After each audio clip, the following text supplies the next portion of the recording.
Irmãos da Batista. Não, ninguém reclama, por quê? Por causa da qualidade do ensino. Aí colocar isso aqui, mas não pode porque... Ninguém vai lá, mas eu não vou lá porque é Batista. Então por que vem com esse papinho? Não vou lá porque é assembleiano, sabe? Então, eu acho muito Tá, desconexo isso aí. vamos, Tem que vamos, fazer mesmo. vamos encerrar esse papo para começar a nossa aula. Só vou fazer uma pergunta. Fala para mim outra faculdade de teologia reconhecida pelo MEC, confessional, no Centro-Oeste, que não é a Faculdade Assembleana. Conceito 4. Conceito 4 ainda do MEC. Fala para mim aí, qual faculdade? Cadê Uhum. a faculdade das outras denominações? Pois São é. seminários, né? Não tem, são seminários. Na época É. que eu entrei na FACEV, esse foi o fator decisivo. O meu também, Kaique. Então, olha só, hoje os seminários que são cursos livres só não são extintos totalmente por causa de visões eclesiásticas de determinadas igrejas, mas se você vai fazer um curso, se é vocacionado e além de tudo pode receber um diploma no final, é unir o útil ao agradável, matar dois coelhos com uma paulada só. Não é verdade? E outra coisa, meus queridos, aproveitem o período de vocês aí. Esse aluno de um cara igual o Jeová, da professora Lázara, o Enciclopédia Humana, o Reginaldo Cruz. Cara, a cabeça do Reginaldo Cruz é um negócio impressionante. Esse cara consegue guardar datas Eurípides. e nomes e conteúdos que é uma coisa vislumbrante. Doutor Eurípides, tanta gente aí, moço. Aproveitem. Fábio. O Fábio Souza, o que Fábio é é uma isso? enciclopédia. O Fábio, na verdade, ele é um léxico, né? Você O Fábio, precisa, você fala um evento da história, ele te fala data, mês, ano, você dia, precisa de sem ter pensar. um dicionário para conversar com ele. É, Eu ia ele é dizer mesmo. exatamente isso, professor. Ele fala, Ele é desse a jeito. gente conversar com ele, a gente aprende palavras novas. O cara é fenomenal, fenomenal. Então é Fico com por aí. vergonha de falar boa noite. Eu fico embasbacado. Então é por aí, gente. Tá bom, Aproveitem, é. aproveitem. Cara, a capacidade intelectual daquela professora Lázaro é um negócio fantástico. A mulher revisa texto do Hermes Maia, cara. Pelo amor de Pois Deus. é, aí ela dá TCC pra nós damos. Ela é muito exigente, mas isso é bom. Pô, Só que dá mais Rapaz, o estão trabalho. todo que mundo perdido, mas tá bom. o que eu É, tá aprendi, bom. o que eu aprendi com aquela professora Lázaro não tá nem no gibi. Uma mulher Não, é. Essa extremamente exigência dela é bom. Só é faz a gente ralar mais, necessário, né? é necessário. E ela é extremamente Aham. compreensiva também. Vamos lá, Kaique, meu nobre querido irmão, lança pra nós aí o quem foi na dica do Kaique aí? Alguém participou do intensivão lá do Greco Koiné? Quando eu fui abrir, já tava fechado, já não abria mais. Já tinha Acho esgotado. que, acho que eu enviei o link, não, lá do negócio. Deixa eu ver. Você Não. enviou do Tá lá Drive. no grupo. Aham. Só que Enviou. nem eu assisti as outras. Mas tá salvo lá. Kaique, para com isso, moço. Nem eu que baixei o negócio no meu computador pra assistir ainda. Mas eu vou falar pra você, a nossa vida ultimamente ela é muito corrida, né? E olha que a gente não tá nem podendo fazer o que a gente tinha que fazer. A gente passa muito tempo agora virtualmente estabelecendo contatos e novas perspectivas, né? Então o nosso tempo tá mais corrido do que antes. Mas Pelo menos se alguém quiser tá lá depois pra gente assistir. é sempre bom parar um pouquinho para aprender coisas novas. Nossa quarta aula, nós vamos ver hoje coisas simples, mas importantíssimas.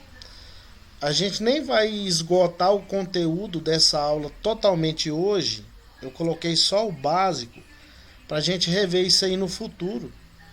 Porque se eu for me ater aos diacríticos hoje de maneira plena, a gente vai ficar muito confuso. Então é melhor ir desenvolvendo a disciplina até a gente chegar na hora crucial para aprender sobre os diacríticos. Passa. Vamos orar. Senhor Deus e Pai, em nome de Jesus, muito obrigado por mais um encontro virtual que o Senhor nos concede. Que a graça do Senhor nos capacite, que possamos juntos aprender mais de Ti nesta noite, para que a nossa leitura da Escritura seja uma leitura mais eficaz. Em nome de Jesus. Amém. Então, o que são os diacríticos? A gente tem que entender que toda palavra grega tem diacrítico. Toda. São traços adicionais, moduladores ou modificadores. São acentos, aspiração, etc. Vou começar explicando os acentos no grego. Olha só, tem autor que ele diz que seria até possível você eliminar essa parte da gramática. Haja vista que você não precisa saber pronunciar totalmente de forma correta o Novo Testamento, não precisa destacar sílabas tônicas, né? Mas eu acho que tirar isso aí da disciplina tira o brilho também da disciplina. É bem parecido com o português. Por isso que eu estou dizendo que a gente não vai entrar nisso aí de cabeça hoje, a gente vai ver só o básico. Quando chegar na hora certa eu vou voltar nos diacríticos, porque hoje os textos que nós temos, eles são editados, né, com diacríticos. Os manuscritos mais antigos nem tem. Não tem. As palavras não têm diacríticos. Só os que nós usamos hoje. Então há 3 tipos de acentos: agudo, o grave e o circunflexo. O circunflexo ele aparece em 2 formas: o que a gente conhece normal, ou como se fosse um tio no nosso idioma. Aparecem esses 3 modelos básicos de acento. Passa, Kaique. E temos também as aspirações ou espíritos. Alguns autores chamam de espíritos e outros de aspirações, porque tem a ver com aspirar, né? Então, a aspiração, ela aparece em 2 formas no Novo Testamento. De forma branda, seria como uma aspazinha virado para fora, e a áspera seria como uma aspazinha virado para dentro. A aspiração branda não altera nada na palavra, nada. Eu usei uma letra aí, né, o ômicron, com aspiração, e ele equivale ao ômicron normal. Não muda nada, nada. Então não tem necessidade de você ficar preso nela, né? Na transliteração, quando aparece a aspiração áspera, acrescenta-se um H na palavra transliterada. Todo mundo sabe o que é uma transliteração? É quando você pega uma palavra de outro idioma e escreve ela com os caracteres do seu idioma, fazendo a equivalência letra por letra. Então, quando você vai fazer isso, no grego, você tem que lembrar que a aspiração áspera vai transliterar para o seu idioma com um H no lugar dela. Vai ficar mais claro. Só que o H do inglês. Alguém aí fala inglês? Se não fala, tem noção. Kaique. O H do inglês, qual que é a fonética dele? É o né? House. O som. Seria Sem a garganta. É isso mesmo, seria um som de R, né? Uhum. Então, na hora de pronunciar também, a gente pode optar por usar o som, a sonorização, a fonética do H do inglês, para diferenciar e a gente até entender que é uma aspiração áspera, ou um espírito áspero. Eu citei 2 exemplos aí. A palavra Hades. A palavra Hades, ela tem uma aspiração áspera em cima do alfa. Então, quando você vai transliterar, ela vem com H. Só que no nosso idioma, quem que você já ouviu falando Hades?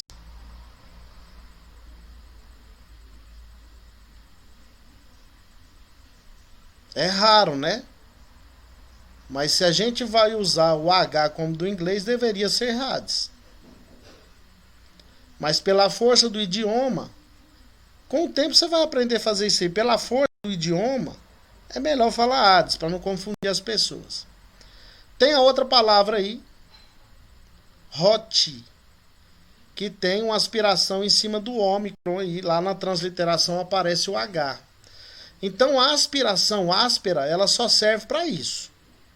Na transliteração você acrescenta um H e na hora de pronunciar você pode optar, pode ser opcional, pronunciar com som de R. Eu prefiro pronunciar com som de R para destacar que é uma aspiração.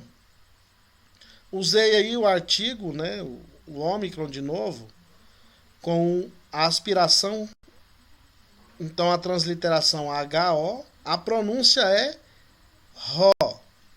Aí eu pus opcional em português. É opcional, não é obrigatório.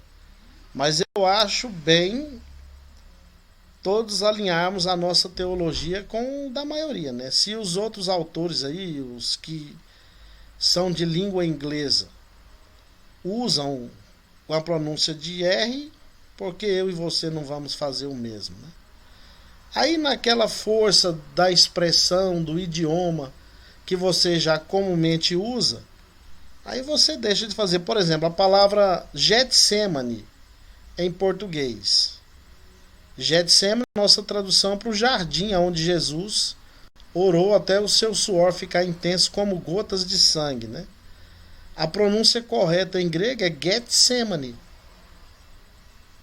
Mas e aí, quem fala Getsemane?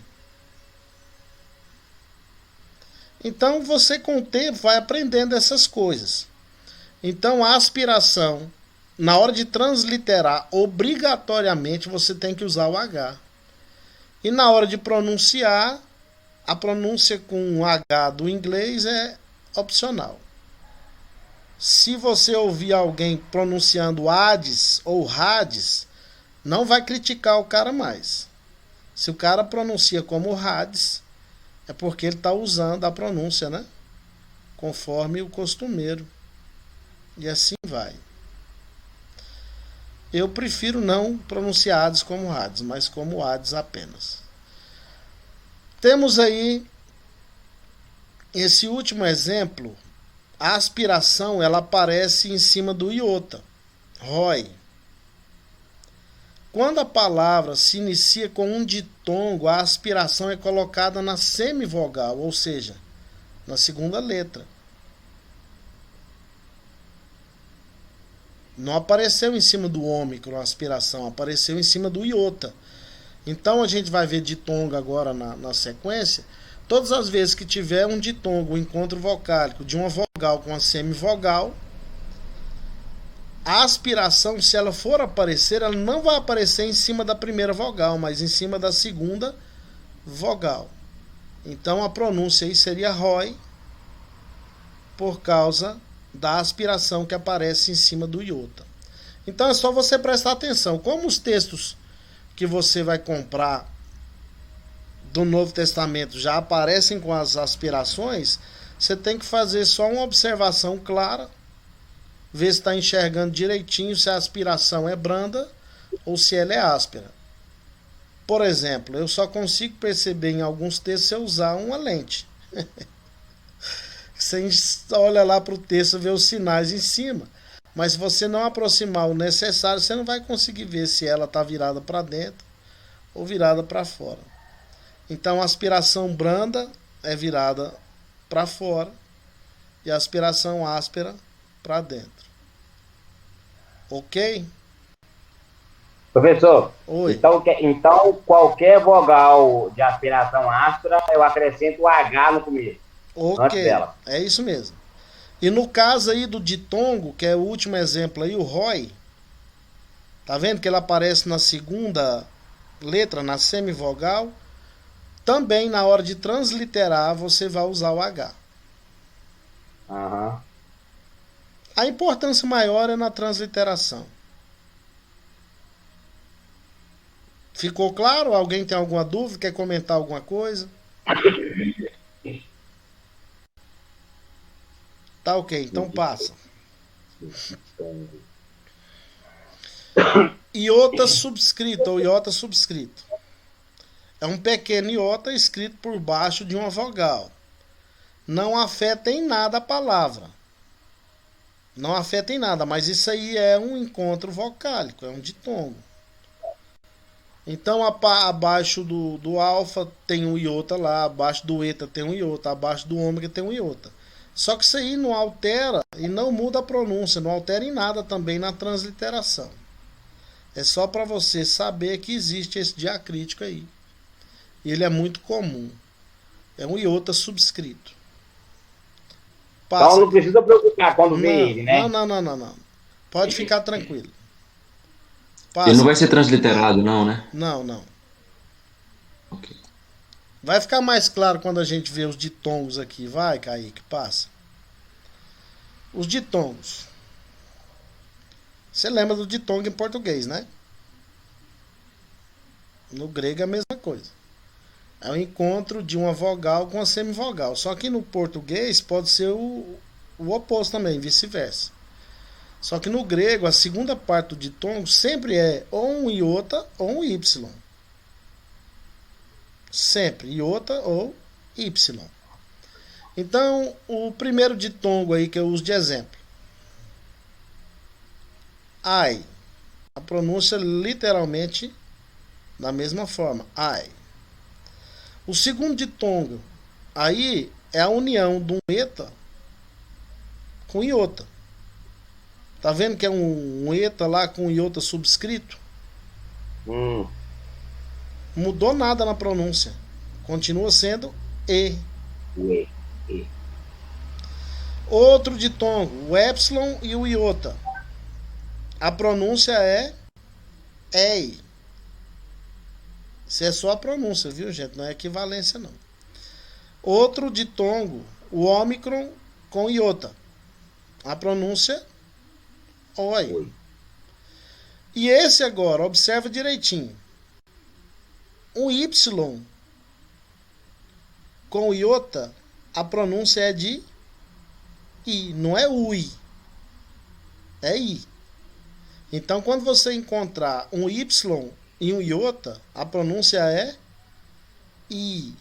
Então, alfa com iota é ai, eta com iota é e, epsilon com iota é ei, ômicron com iota é oi, e o y com iota é i. Não é ui, é i. Passa, Kaique. Temos também o alfa com y, fica au. Temos o epsilon com y, fica el. Temos um eta com y, fica eu. Mas não é o pronome, é só a pronúncia.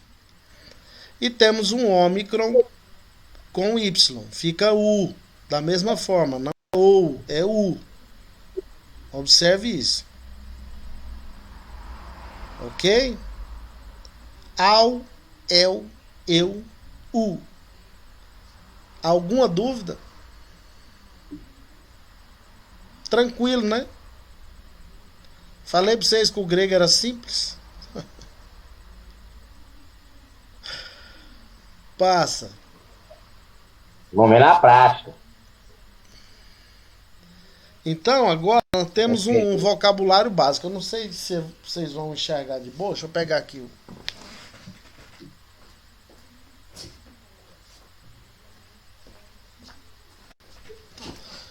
Vamos ver se nós conseguimos ler aqui. O Kaique vai aumentar a fonte lá.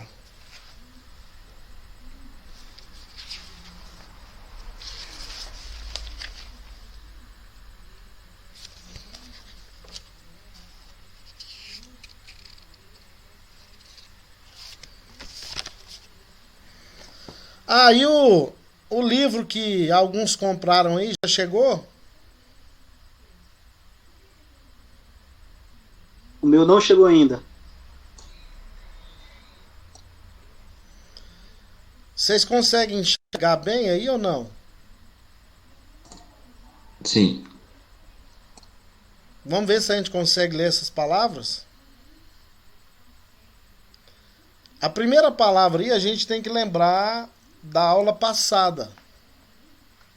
Em cima dela tem uma aspiração e um acento, só que a aspiração aí não é grave, é branda. Isso é ângelos, não é? É. Não, Por que você está dizendo que é ângelos?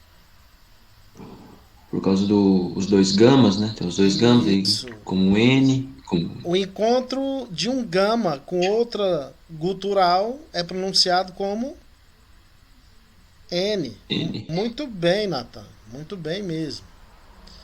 Angelos. A palavra angelos no grego pode ser anjo ou mensageiro. Então, algumas vezes na escritura, se aparecer a palavra angelos, você observa o contexto direitinho para ver se é um anjo ou se é um mensageiro. Por exemplo, em Apocalipse, as 7 cartas às igrejas da Ásia são escritas para anjos ou para pessoas? pessoas. Pessoas. Cara, eu acho isso aí magnífico. A gente assimilou essa ideia sem questionar. A gente nunca questionou isso aí, né? Dr. Russell Shedd, ele tinha uma opinião interessante sobre isso aí. Depois vocês façam uma pesquisa para ver o que o Dr. Russell Shedd dizia a respeito desses anjos, dessas cartas.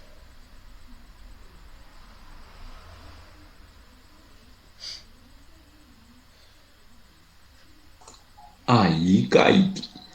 Isso é o Kaique, rapaz, você tá pensando. Esse Kaique é bom mesmo, viu? Ele devia ser presidente de alguma coisa da sala, não era só representante, não. Pensar que eu acertei certinho quando eu coloquei ele como líder, né? Na próxima eleição, então, votem nele para alguma coisa, tá? A segunda palavra, será que a gente consegue ler? Perguntar assim, quem quer ser o líder? Adelos Adel, ou Adelo?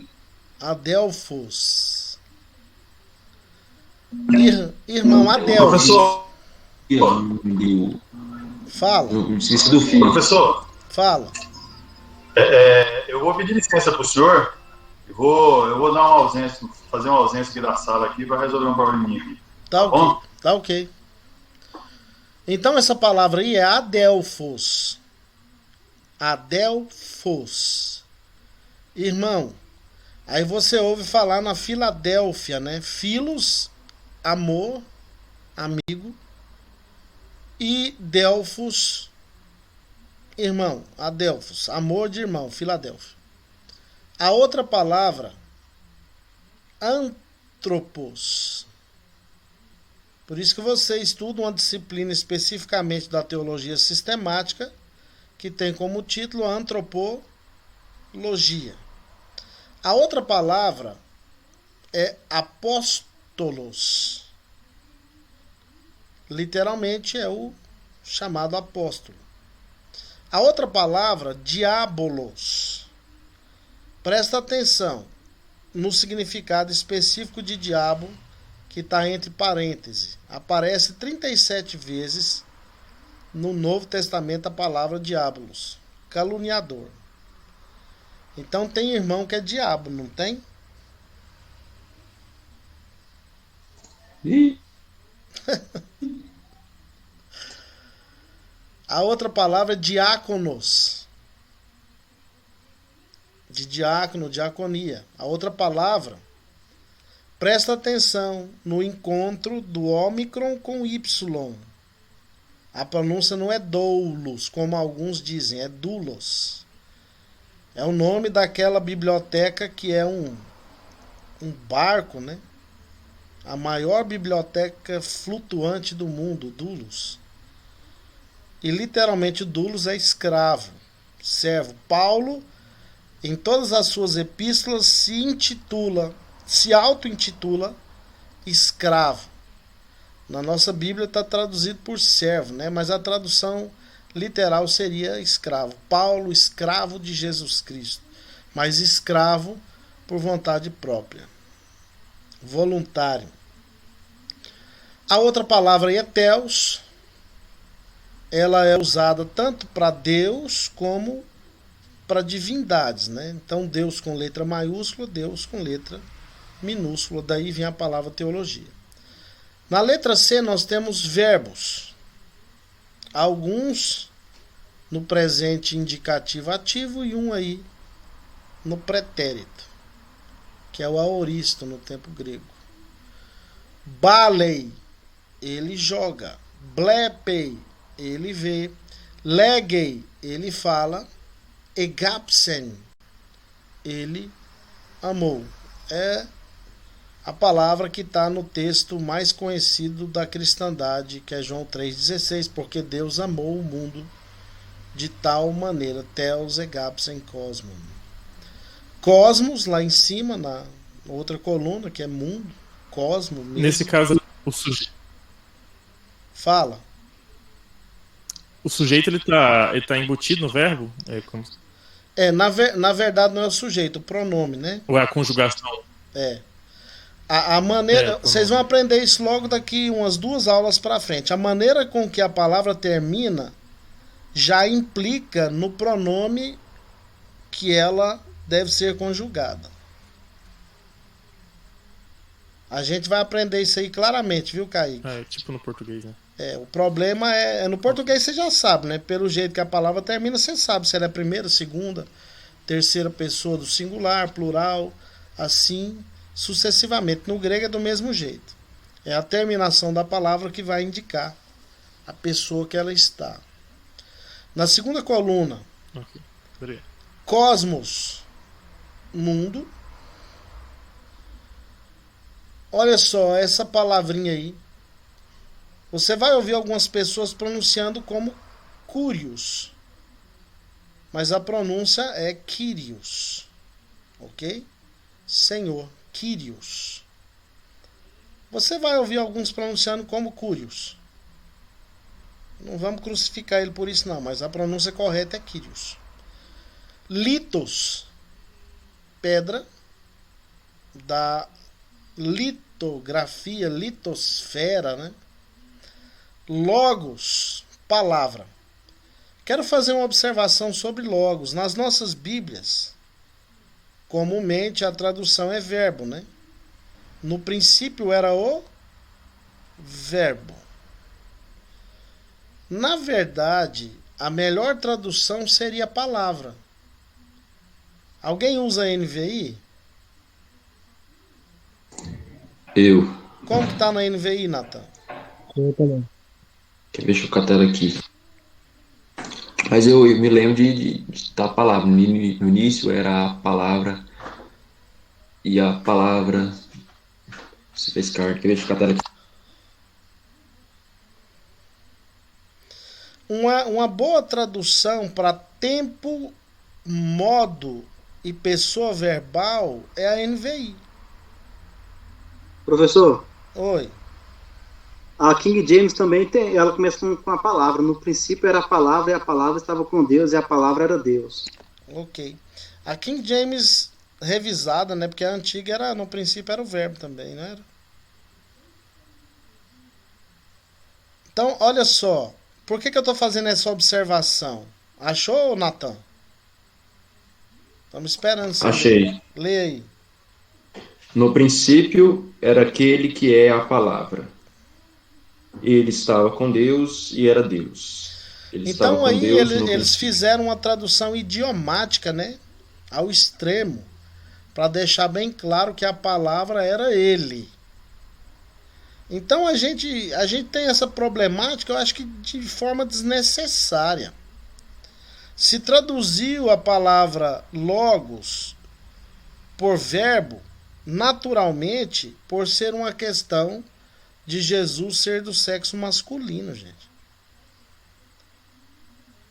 Então a tradução de verbo, ela é uma tradução aceitável, mas não é uma tradução perfeita, porque o verbo é um tipo de palavra que exprime ação. Mas quando você traz a palavra, a ideia é que palavra ela tem nela todo o conteúdo da gramática das palavras e assim sucessivamente. É adjetivo, é substantivo, é verbo, é preposição, é locução, é isso, é aquilo. Então, eu acho que a tradução, no princípio era a palavra estava com Deus, a palavra era Deus, seria a melhor opção. Na NVI fizeram essa tradução idiomática para deixar claro que a palavra é o Senhor Jesus. Só que historicamente nós já sabemos disso, né? Mas tem gente que nunca teve contato com a Bíblia, precisa desse auxílio, desse recurso didático. Então, logos quase sempre é palavra. Nós é que preferimos traduzir por verbo. Nomos, lei. Pótamos, rio. Então, a Mesopotâmia. Eu acho interessante o pótamos quando a gente se reporta à figura do hipopótamo. Tem gente que faz a referência de hipopótamo juntando dois substantivos. O substantivo pótamos, que é rio, e o substantivo hipos, que é cavalo. Lá onde tem corrida de cavalo não chama hipódromo. Então muitos fazem essa junção dizendo que hipopótamo seria o cavalo da água. Eu prefiro entender, e é mais lógico entender, que a junção de hipo com pótamos é a junção de uma preposição com o substantivo. Então, hipopótamo significa debaixo da água. O hipopótamo é um animal, um mamífero que consegue ficar submerso várias e várias horas, né? É um negócio impressionante. Inclusive, pelo que me parece, é o animal selvagem que mais mata no continente africano. Presbíteros. Tá vendo que o Y aí também foi pronunciado com som de I, né? Presbítero aí foi transliterado, presbítero. Mas literalmente no Novo Testamento, presbítero significa ancião, velho. Quando o apóstolo João faz menção nas suas epístolas, se intitulando João o presbítero, ele não está dizendo que ele era um líder na igreja, ele está dizendo que ele era um velho. Só que a gente hoje tem nas nossas comunidades o presbitério, né? E você então tem um presbítero na igreja que tem 25 anos. Como é que você vai chamar ele de velho? Não dá, né? Então geralmente se Falso Natan. É presbítero, Natan? Meio incongruente, meio. Não combina, né? Então. Meio errado. Então, você tem que observar o contexto direitinho para ver quando o presbítero é, na verdade, uma função eclesiástica ou quando ele é, de fato, um senhor, um vovô. Cristos é o nosso Senhor, o ungido, o escolhido de Deus, o Cristo cósmico. Professor. Oi. Eu estou de volta. Deixa eu fazer uma pergunta com respeito a presbítero. Certo. É lógico que eu já ouvi muitos dizendo o seguinte, que presbítero é sinônimo de bispo. Realmente é isso ou não tem nada a ver? É complicado, né? É complicado. A palavra bispoi na Bíblia, que é bispos, dá a ideia de um líder que tem sob sua superintendência mais de uma comunidade cristã. Eu acho que há controvérsias, viu, Salomão? Há controvérsias. Ok, obrigado. Mas é uma conjunção adversativa, né, no nosso idioma. De pode ser e ou mais. O contexto vai definir isso. Cai pode ser e também E temos essas três palavrinhas, uk. Essas duas últimas têm a mesma pronúncia. Não é é u. Uk. Não. Por isso que existe a palavra utopia, né? Não no topo. É uma palavra interessante. Utopos. Não lugar. Não chega no topo. É apenas utópico. É um vocabuláriozinho básico. É o seu primeiro. Que você possa treinar. Eu vou voltar lá no início. Vou pronunciar e vocês... Fica difícil, né, nesse tipo de aula remota pelo o aplicativo aí fazer isso, mas seria necessário eu pronunciar e você pronunciar depois. Angelos,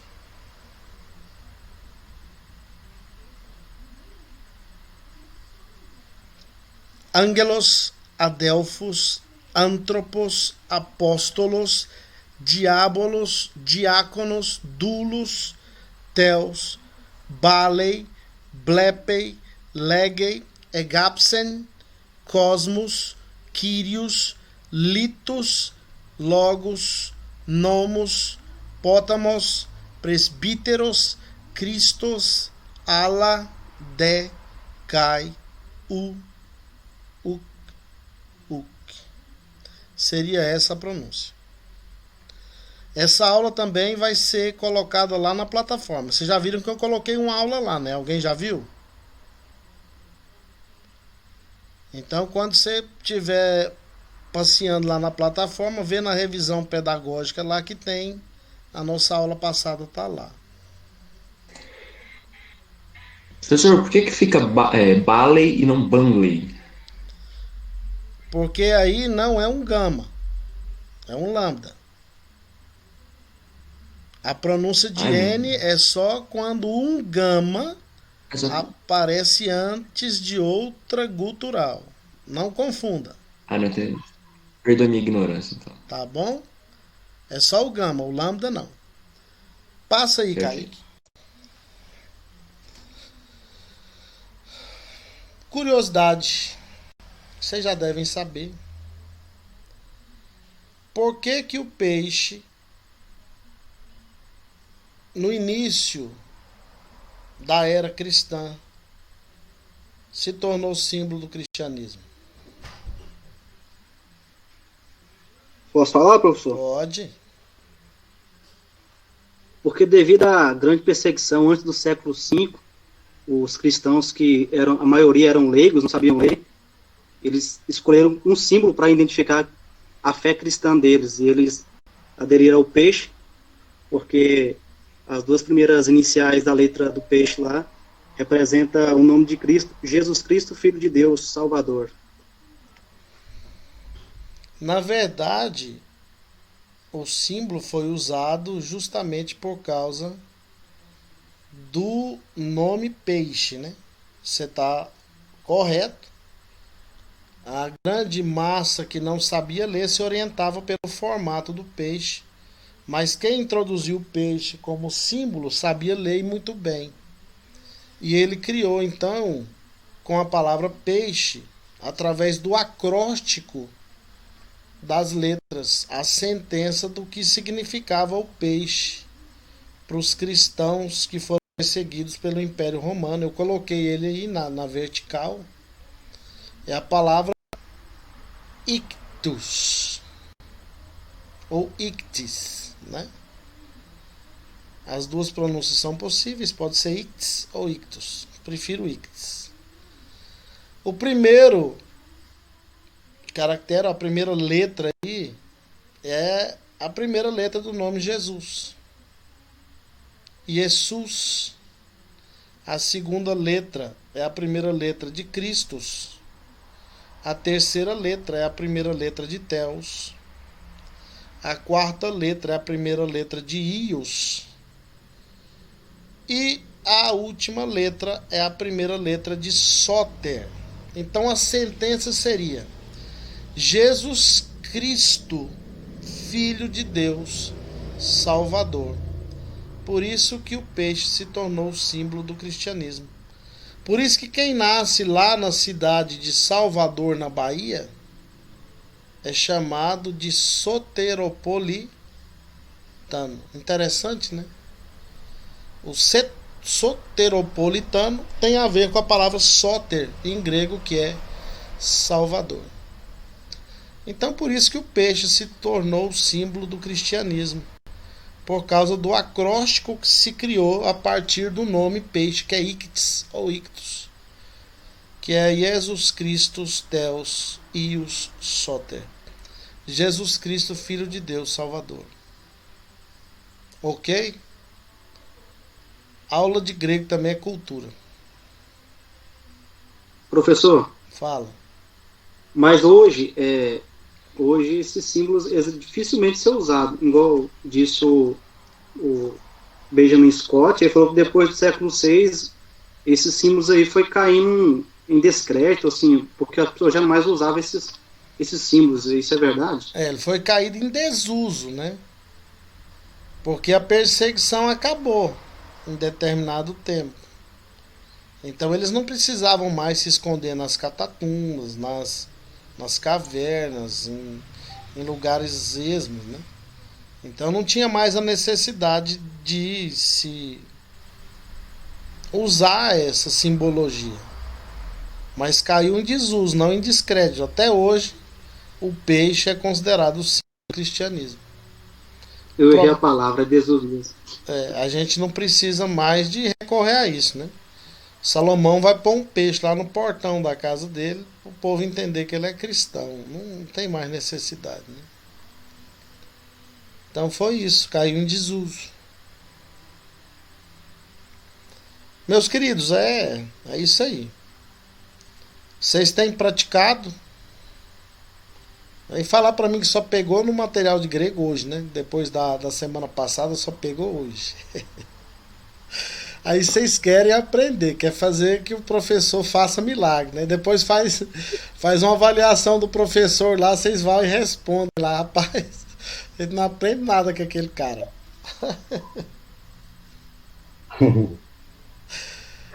É necessário, gente, esse lidar diário com o idioma. Faz aquilo que eu falei, moço. 10, 15 minutinhos.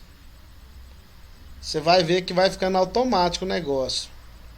Você vai lembrar disso aí de maneira automática depois, quando você tiver assimilado, depois desse estudo diário de 15 minutos todos os dias.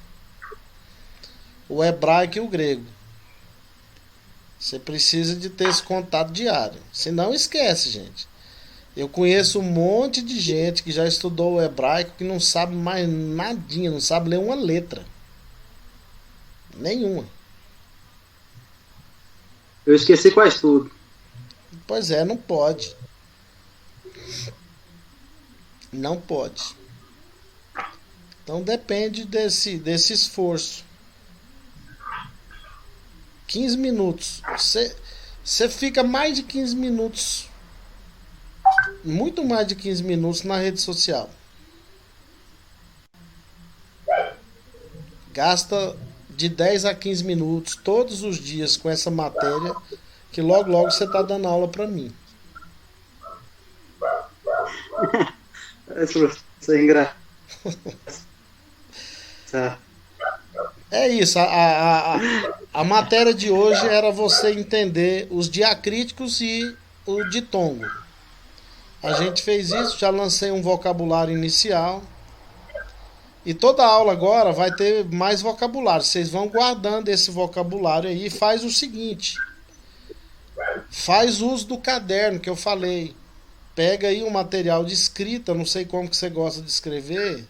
A gente, depois que chegou a era digital, a gente aprendeu a mexer um pouquinho em computador, a gente não quer escrever nada manuscritamente, a gente quer digitar tudo, né? Mas pega um caderno e começa a desenhar essas letras aí. É muito importante para o aprendizado.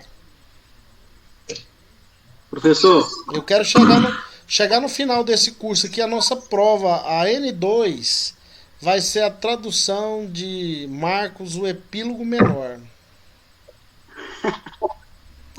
Professor, só uma perguntinha. Faz.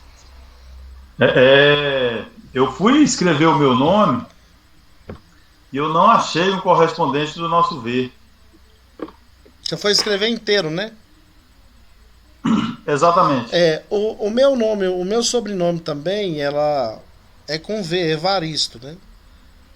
Nós temos que usar o Y no lugar dele.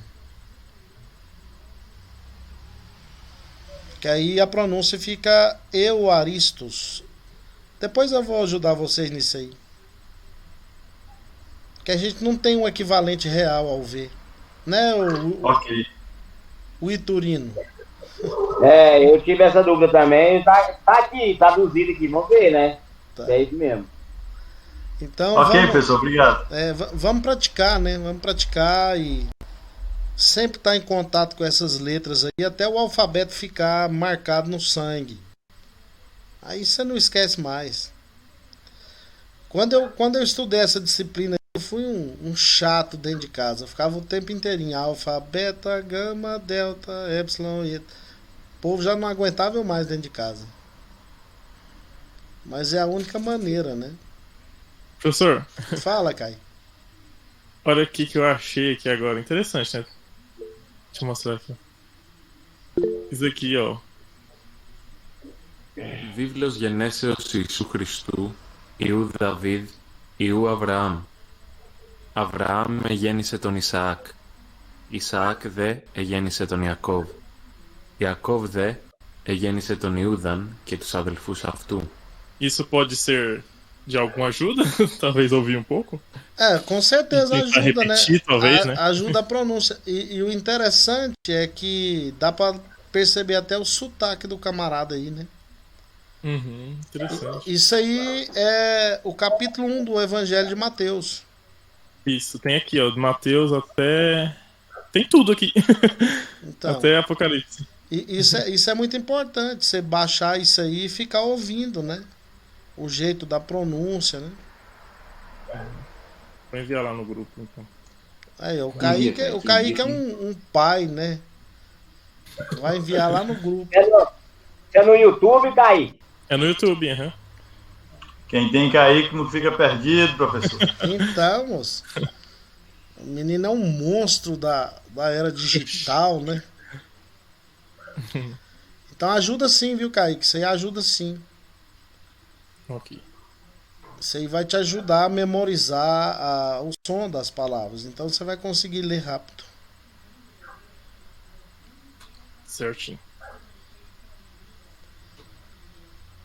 E quando você vai tendo assim um certo conhecimento do idioma, você consegue perceber que muita gente assume o púlpito da igreja, usa o grego e o hebraico para pregar e prega mais mentira do que se não tivesse usando. Quando você aprende o idioma, tem as falácias semânticas, a falácia etimológica, né? O cara usa uma palavra fora do contexto, trabalha só etimologicamente, não usa a semântica dela e acaba fazendo o texto virar uma mentira, né? Eu citei o exemplo Professor, Oi. Eu falei para o senhor que quando eu fiz lá no IBCamp, a professora de grego dizia para a gente que a gente tinha que pronunciar algumas palavras em grego para impressionar o público. Não, o dia que você me falou isso aí, eu fiquei tão chateado com isso, que até hoje eu quase tive que me submeter a algumas terapias psicológicas, sabe?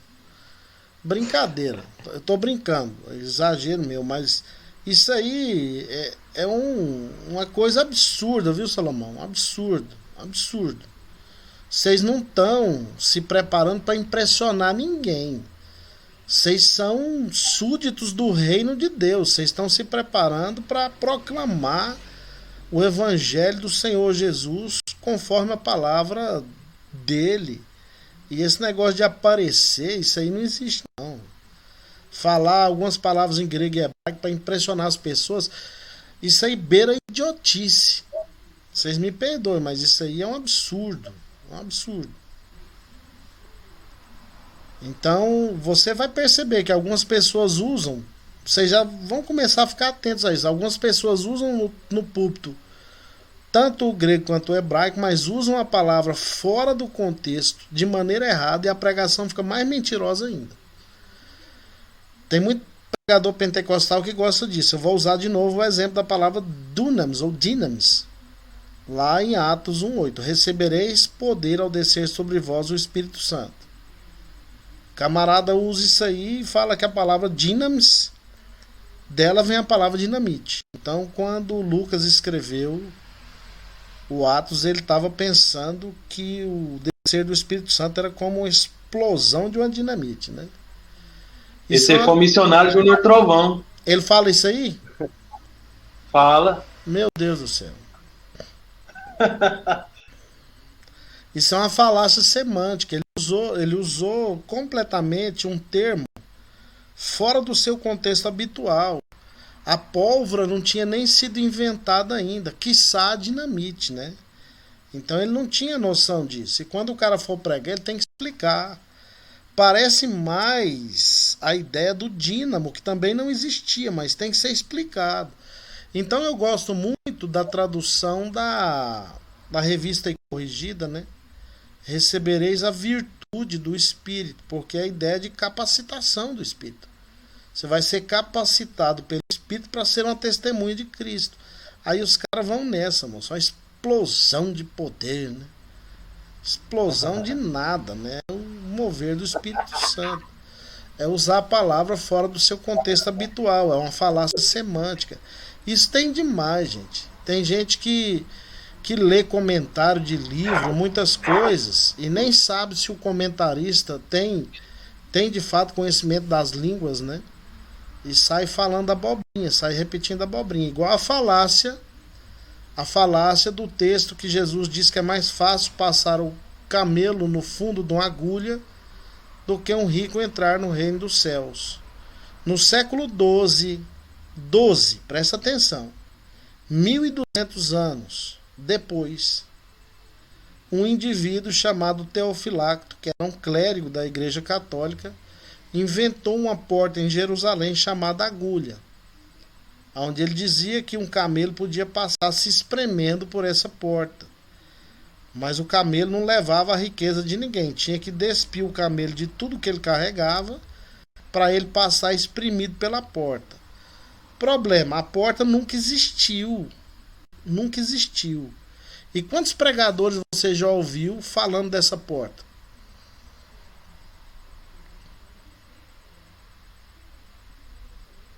Ninguém nunca ouviu?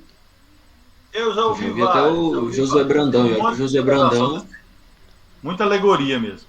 Essa porta nunca existiu, gente. As portas de Jerusalém, você pode ler na própria escritura sobre elas. Lê Neemias, Êxodo, que você vai ver as portas. O cara não conseguiu interpretar o texto bíblico, inventou uma porta chamada agulha. E essa porta nunca existiu. Jesus está falando ali literalmente que é mais fácil passar um camelo no fundo da agulha do que entrar um rico no reino dos céus. A conclusão do texto está muito clara. Os discípulos dizem, então é impossível. E Jesus responde, o que é impossível para o homem é possível para Deus. A salvação vem de Deus. Só Deus salva. Mas eu ouvi algumas pessoas falando sobre esse negócio dessa agulha. E a agulha, eles explicaram que a agulha era tipo quando você vai colocar o boi para dentro do corral, era aquela linha estreitinha, né, dos dois lados, madeirada, né, aquela linha estreitinha que o gado tinha que passar por ela. Ele falava que aquilo se chamava agulha. Mais uma mentira que foi inventada Tô falando meu Essa Deus. Eu não conhecia não, viu, professor? Essa pra mim é nova. Essa pra mim é nova, ainda mais que... Aí ele tem uma explicação mais clara. Sabe quando aquele caminhão gaiola entra na fazenda e vai para o gado entrar para dentro do caminhão? Não tem aquele corredorzinho, ele é tipo alto assim, onde o gado sobe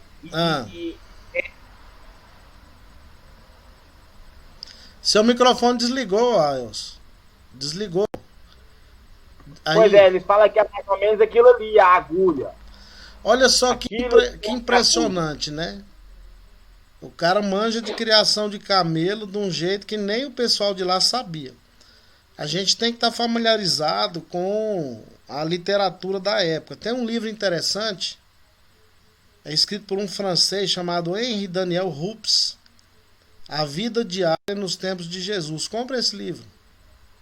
Pra você saber como que acontecia tudo na época de Jesus Cristo, um pouco antes e um pouco depois. A vida diária nos tempos de Jesus, Henri Daniel Rups. Que aí você vai livrar dessas gaiolas, desses curral aí. É impressionante, eu fico tentando entender a mente, né? A imaginação do camarada de inventar uma história dessa. Orígenes, depois de ouvir. Né? Orígenes, depois de ouvir essa aí, deve estar se revolvendo no túmulo. Perdeu o lugar de alegorista. Alguém ganhou dele, não é possível. Não... Como é que eu não pensei nisso? Então, meu Deus do céu. É igual a parábola do bom samaritano na interpretação de Orígenes, né? Vocês já viram? Analisar... Vocês sabem que aqui no centro-oeste aqui tem um Orígenes, né? Tem um pregador de rádio aí que alegoriza tudo. Quem é esse que eu não conheço? Isso aí é coisa de tratar nos bastidores, né? Tem muita gente... Não é o do pregador do telhado, não, né? Não, o João Ribe Palharim é problemático. Ele vê que a descida de Jesus ao Hades foi para dar uma segunda chance para os perdidos, né? Isso é o que o João Ribe Palharim ensina. Aí deixa para lá. Meus queridos, é só alguns exemplos para a gente perceber que o idioma tem que ser usado do jeito certo. Não é falar algumas palavras para impressionar o auditório e muito menos usar a palavra fora de contexto, fora do seu campo semântico. É usar o idioma do jeito certinho para a sua pregação ser uma pregação que tem de fato autoridade e que está de acordo com a vontade de Deus. Oi. Antes do senhor finalizar aí, o senhor está falando, eu perdi o momento de falar sobre isso. Um pregador que eu admiro, não sei se o senhor conhece, eu queria perguntar isso. Carlos Júnior, o senhor conhece? Eu conheço dois, qual deles? É um novinho, moreninho, que usa óculos. Ele usa bastante grego, hebraico, fala de sociologia. Aham, já vi sim, isso aí. O senhor conhece? Presta? Tem seu crivo? Não, é bom, é bom. Ó, tem um pregador. Ele foi pastor aqui em Goiânia. E hoje, se eu não me engano, ele está lá em São Paulo. Ele foi pastor naquela igreja presbiteriana na rua 68, onde o Nicodemos foi pastor até pouco tempo atrás. É um dos maiores expositores da escritura que nós temos aqui no Brasil, o reverendo Joia. Depois dá uma pesquisada lá, prega muito. Esse eu não conhecia, não. A gente precisa aprender os idiomas para a gente voltar para a exposição das escrituras. Eu disse, eu vou printar aqui vocês na minha tela aqui, vou guardar um nominho de cada um, mesmo o Salomão estando com o nome Janaína ali, eu sei que é ele, para eu... O Valdeir teve que sair. Não, mas eu tenho aqui na chamada, eu tô lorotando. Eu tô lorotando. Eu vou cobrar de vocês depois. Eu vou procurar saber aonde o Salomão tá pregando, o Aelson, o Natan, o Renan. Aí eu vou lá ouvir para ver se vocês estão usando a escritura ou se vocês estão picando o fumo. Já ouviu falar na história de picar o fumo, né? O pregador na roça pega um rolo de fumo e fica ali picando fumo e conversando da morte da bezerra, do tirar o leite. Fala de tudo, termina a pregação, ele picou um rolo de fumo inteirinho, mas não pregou nada. Então tem essa historinha entre os pregadores. Se vocês vão ser picadores de fumo ou se vocês vão ser expositores da escritura. Batista Esse é o Ael. Batista tem que ser expositor da escritura, viu? E Alexandre? Tô olhando pra você aqui, Alexandre. A cobrança é maior. Toma. Virou a mesa. O Alexandre, ficou bom esse fundo aí, hein? Eu não posso pregar alegoria, eu sou proibido. O problema do Alexandre é que ele não gosta de pregar a Bíblia. Fora a Bíblia, ele prega tudo. Brincadeira. Minha referência é o Natan, viu, professor? Ele copia minhas mensagens. Aí, esse negócio de Bíblia pra pregar, a gente não usa, não. Não, Tá repreendido. Um grande Que o Senhor nos abraço. guarde. Esse bate-papo é só pra gente descontrair um pouco. Ô, professor, Oi. eu vou mandar pro senhor no seu zap um sermão que eu preguei domingo, numa live. Primeira live da minha vida, pregar para nada. É a coisa mais ruim do mundo. É estranho, né? É muito estranho. É muito Eu estranho. vou te mandar aí, depois o senhor lê lá e fala para mim se tá mais ou menos bom, se tá ruim. Nossa, eu fui Melhorar, tem que melhorar, eu sei disso. Eu fui Professor, gravar tava algumas. pensando. Eu fui gravar algumas aulas, a gente gravar pra câmera com fundo verde lá, o chroma key, né? Cara, é um negócio tão estranho você pregar pro vazio, né? A gente acostumou tanto com gente. A gente acostumou tanto com gente, né? É complicado, mas fazer o que, né? É o caminho que a gente tem que seguir por enquanto. Professor, Oi. eu fico me perguntando, nessa pandemia aí que a live tem tomado aí o espaço, os pregadores que ficam pedindo pro povo levantar a mão para dar glória a Deus e essas coisas tudo aí, eles devem estar enrolados, hein, professor? Acabou. Perdeu um terço da mensagem dele, um terço da mensagem Não tem só nem não jeito tem, de pregar, não ué. tem isso pra falar, ele vai ter que pregar a Bíblia. Porque o Não cara é tem nem igual. jeito. O cara é igual narrador de futebol, né? Jesus saiu de Jerusalém foi para a Judéia de Samaria, Samaria confins da terra, e voltou para Jerusalém, e o cara tá lá na arquibancada, lá grita gol. E pregador e narrador de futebol de rádio AM ainda, de rádio, né? De televisão. É desse modelo, né? Então, eu falo assim brincando, mas é porque eu sei que vocês são compromissados com o Evangelho, com a palavra de Deus. Vocês vão fazer diferente.